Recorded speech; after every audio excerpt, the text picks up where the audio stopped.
আচ্ছা কোনছে আল্লাহ বড় না মানুষ বড়? ধরো গাদা, তুই কার হাতে কার জোড়া দেশ? কুড়াই আল্লাহ আর কুড়াই মানুষ। যেটা কবার কইছে ওইটা কন। আল্লাহ বড় না মানুষ বড়? আল্লাহই তো বড়। আল্লাহ বড়, তাহলে আল্লাহর কথা না হইলে মানুষের কথা শুনেন কে?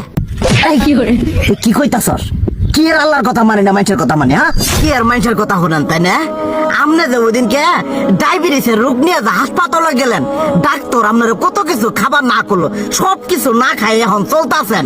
তাহলে আল্লাহ যে আপনারে কইছে যে হারাম খাবার না, সুদ খাবার না, কই আপনি তো কাম কাজ বাদ দিয়ে এলাকার মধ্যে টাকা পয়সা না গায়ে খালি ওইলে দিয়েই খান। নিজেরা টিয়াও হালাল ভাবে কামাই করেন না, ওই সুদ তো না কয়টা টিয়া করে লাভ আহে ওইলে দিয়ে দিয়ে চলে না, পেট বড় বানাইছেন।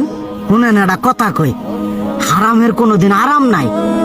হালাল পথে রুজি রোজগার করেন, প্রয়োজনে এড়া বেলা কম খায়েন, তাও শরীর পিণ্ডও ভালো থাকবো।